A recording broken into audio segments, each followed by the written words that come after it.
সঙ্গে ঘটে যাওয়া একটি ঘটনা। আসলে এই মেয়েটি সেই মেয়েটি, আমরা গতকাল অনেক খোঁজাখুঁজির পরেও তার সন্ধান পাইনি। আজকে আমরা সেই মেয়েটির মুখোমুখি, তার মুখ থেকে তার সাথে ঘটে যাওয়া অন্যায়ের বিস্তারিত জানবো। আপনারা জানেন এই মেয়েটি এই মুহূর্তে 7 মাসের অন্তঃসত্ত্বা, আর এটা নিয়ে চলছে এলাকায় তোলপাড়। অবশেষে সবাই মিলে একত্রিত হয়ে এটার সালিশি বৈঠক করার জন্য প্রস্তুত।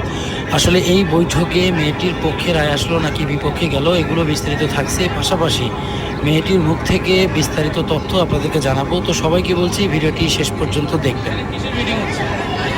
এখানে একটা 12 বছরের মেয়ে প্রেগনেন্ট, তারা মিটিং হচ্ছে।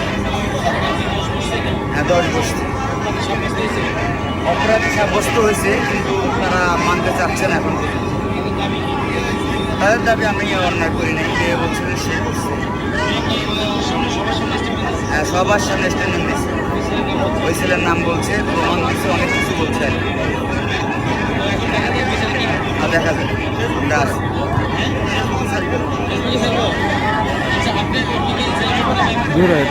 না, আমরা কোনো পক্ষপাতি না, আমরা বিজেপি। হ্যাঁ, এটার সমাধানের পক্ষে আছে। সমাধান এখন আবার এদিকে, এখানে হয়েছে, আবার এইদিকে, এইদিকে, আবার এইদিকে। ঠিক আছে, আমরা দেখি কি জরিমানা দিতে চাই, কি জন্য জরিমানা দিতে চাই। বললো যে ওখানে একটা মানুষের জীবনকে জরিমানার সমাধান না না হয় না। আসলে সবার সামনে মেয়েটির সাক্ষ্য গ্রহণ নেওয়া হচ্ছে এবং তাকে প্রশ্ন করা হচ্ছে যে তার সঙ্গে এই অনৈতিক কাজটা কে করছে। মেয়েটি স্পষ্টভাবে ছেলেটির নাম বলে দিয়েছে, ছেলেটির নাম হচ্ছে মোহাম্মদ আশরাফুল।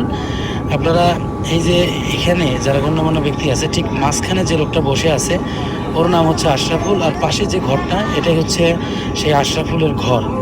এখানে সব থেকে আশ্চর্যজনক বিষয় যেটা, গতকাল ভিডিওতে আপনাদেরকে আরেকটি ছেলের কথা বলেছিলাম যে প্রথমেই এই মেয়েটি আরেকটি ছেলের নাম বলছিল, মানে প্রথম এই ছেলেটির নাম বলছে, এরপরে নামটা চেঞ্জ করে সে অন্য একটি ছেলের নাম বলছিল। তো এটা নিয়েই সবার মাথার মধ্যে একটা ঢোকে যে কেন সে এই কথাটা বললো। তো এগুলো মেয়েটির মুখ থেকে আমরা শুনবো, চলুন শুনে আসি। তোমার সাথে এই কাজটা কি আশা বলি আশরাফুল? তাহলে তোমরা এই যে গত 2 দিন থেকে আমরা শুনলাম তোমার নতুনদের নাম বলছে, তোমরা ভয় দেখাইছি, কেউ ভয় দেখাইছে? আশা বলি ভয় দেখাইছি। আশরাফুলের ভয় দেখাইছে। আশা করি হলো আমরা কইছি বলে কয় বলে যে যদি মানে কেস করি আমরা, তাহলে আমরা আমার ঘরে ঘাটা হাঁটতে দিন আমার পক্ষে ব্যবসা করার জন্য ঘাটা হাঁটতে দিন না করলে যদি উমার নামে যদি কেস না করে, তাহলে উমার ঘরের জায়গা ঘর তুলে দিবি, আমার ঘরও ঘর দেয়, দুই অর্ধেক আবাদ করে জেনে দিবি। আশা করি রে কালকে তুমি সারাদিন করেছি, আমি দাদা বেরোছি। কেন ওখানে কে নিয়ে গেছে?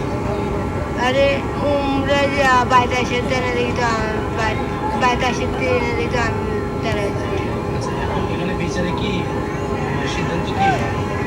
আশা করি বিষয়তে আমি আশরাফুল, হ্যাঁ এখন তুমি বলতেছো যে অপরাধী আশরাফুল, হ্যাঁ তাহলে রফিকুল নামে যে ছেলের কথা বলছো সে অপরাধী না সে নির্দোষ। হ্যাঁ আচ্ছা, ধন্যবাদ। যদি তুমি সত্যি বলে থাকো আল্লাহ তোমার গ্রহণ করবে। কিন্তু কথা আমি হলো আশা করি বিষয় রেখে আশরাফুলের বিচার চাও। তোমার নাম কি? আসি আসিয়া। আচ্ছা, তোমার বয়স কত? 13 আচ্ছা, এখন কথা হচ্ছে তুমি তোমার সঙ্গে যে অন্যায়টা হয়েছে এটার বিচার চাচ্ছ। আমরা গতকাল আসছিলাম, তোমার বাবাকে খুঁজছি, তোমার চাচাকে খুঁজছি, কাউকে পাই না।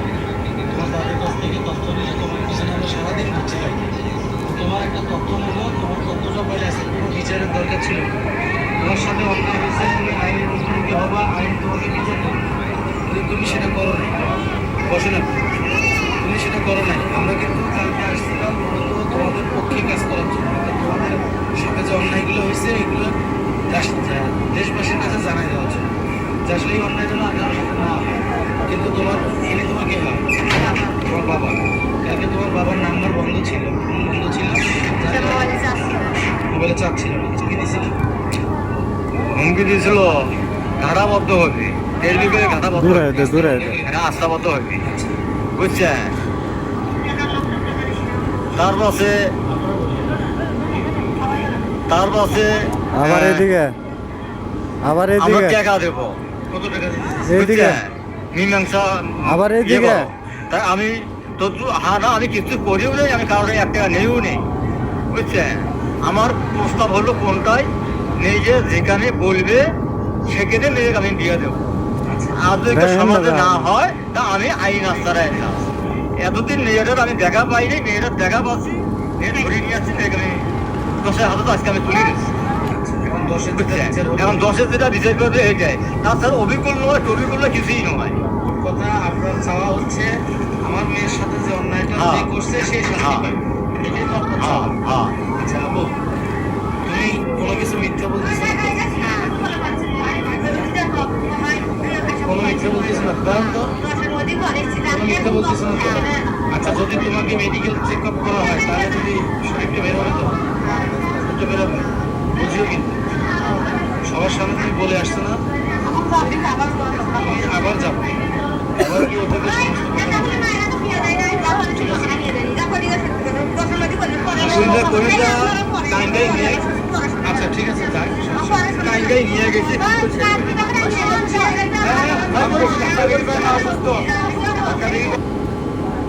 করেছে আতঙ্ক।